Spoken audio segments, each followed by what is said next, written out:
जयपुर नाम के गांव में सूरज अपनी बेटी सीता और अपनी पत्नी के साथ रहता था।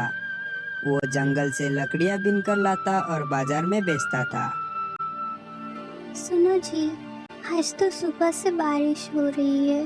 बारिश की वजह से जितनी भी लकड़ियां हैं वो सब गीली हो गई होंगी। अब बारिश में हमें लकड़ियां कहाँ मिलेगी और गीली लकड़ियों को बाजार में कोई ग्राहक लेगा ही नहीं। ये तो वही बात हो गई कि कंगाली में आटा गीला। एक तो घर में पहले से ही खाने के लिए कुछ नहीं है, ऊपर से बारिश की वजह से लकड़ियां भी नहीं है। क्या करूं, कुछ समझ में नहीं आ रहा है। तुम चिंता मत करो, मैं सेठ जी के पास से कुछ पैसा उधार लेकर आता हूँ। इससे कुछ दिन का गुजारा हो जाएगा। सूरज सेठ जी के पास उधार लेने के लिए जाता है, लेकिन सेठ जी उसे डांट कर वहाँ से भगा देता है। वो उदास मन में अपने घर की ओर चलने लगता है। तभी वो रास्ते पे सामने की ओर गड्ढा देख नहीं पाता और उसमें गिर जाता है और उसका पैर टूट जाता है। हे भगवान, अब अपना पेट टूटवा कर बैठ गए। अब क्या किया जाए, रही सही उम्मीद भी गई। एक के बाद एक मुसीबत टूट रहे हैं।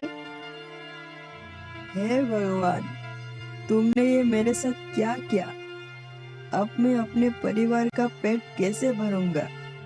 अगर मेरे पैर ठीक होता तो कम से कम कुछ जुगाड़ तो हो जाता। सूरज इसी तरह से बातें कर रहा था।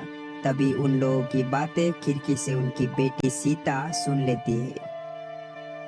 मम्मी पापा कितने परेशान हैं। पापा चल भी नहीं सकते और मैं पापा को छोड़कर कहीं जा भी नहीं सकती। पर अब मुझे ही कुछ करना होगा।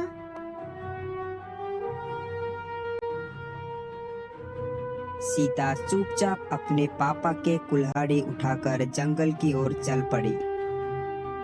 वो जिस जंगल में जाती है वो जंगल जादुई होता है और ये बात सीता को पता नहीं होती और वो पता नहीं कहीं पर खो जाती है। अरे, ये जंगल तो बड़ा घना होते जा रहा है। जैसे जैसे मैं अंदर जा रही हूँ वैसे ही ये मुझको और भी ज्यादा भयानक लग रहा है।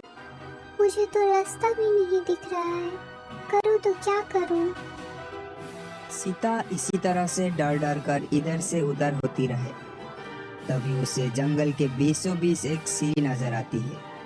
सीढ़ी को देखकर वो बड़ी खुश हुई। उसे लगा कि मैं इस सीढ़ी से बाहर जा सकती हूँ। तभी उसको एक बुढ़ा आदमी उसके ओर आते हुए दिखा।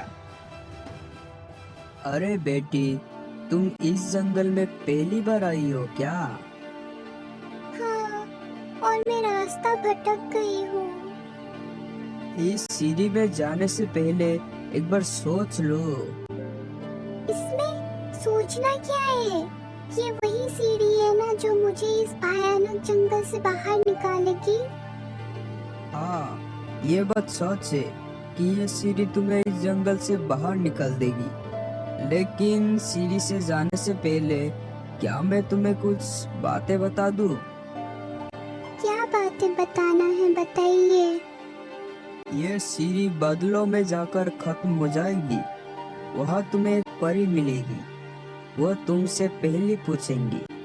अगर तुमने उसका सही सही उत्तर दिया तो तुम्हें ज्ञान और दौलत दोनों मिलेगा, और अगर तुमने उसकी पहेलियों का सही उत्तर नहीं दिया तो वह तुम्हें मार देगी।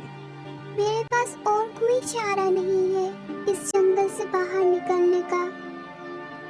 सीता इसी सीढ़ी पर चलते चलते जाती है और अंत में वो सीढ़ियाँ खत्म हो जाती है। तभी वहाँ पर एक परी प्रकट होती है। तुम अपने पिता की मदद करने के लिए इस जंगल में आई हो, मैं सब कुछ जानती हूँ। पर तुम इस सीढ़ी पर चढ़ तो आई हो, लेकिन तुम्हें मेरे पहेलियों का जवाब देना पड़ेगा। तभी तुम इस जंगल से बाहर निकल पाओगी। और अगर तुमने गलत जवाब दिया तो तुम्हें अपनी जान गंवानी पड़ेगी। मैं तुम्हारी सभी पहेलियों का जवाब देने के लिए तैयार हूँ।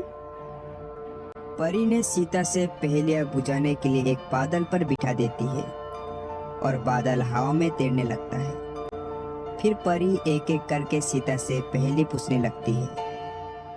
सीता, तुम्हारी पहली पहेली ये है कि वो कौन सा फल है जो कभी नहीं बिकता है? सीता सोच में पड़ जाती है, पर जैसे ही परी उसे मारने के लिए अपना छड़ी निकालती है, सीता उसे रोक लेती और कहती है, मेहनत का फल, वो मेहनत का फल है जो कभी नहीं बिकता है। बहुत अच्छी सीता, तुमने बहुत अच्छा जवाब दिया है, लेकिन अब दूसरे सवाल के लिए तैयार हो जाओ। वो कौन सा चीज है जिसका नाम लेते ही वो टूट जाता है? सीता फिर सोच में पड़ जाती है और इस बार वो जवाब देने के लिए असमर्थ हो जाती है।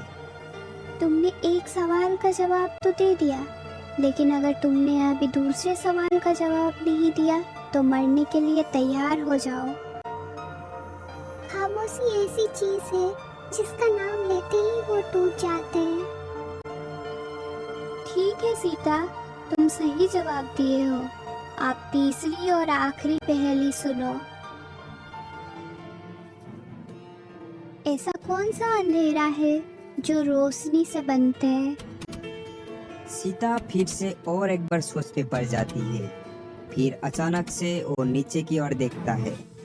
वो तुरंत बोल उठती है, परछाई, परछाई, वो अंधेरा परछाई है जो रोशनी से बनता है।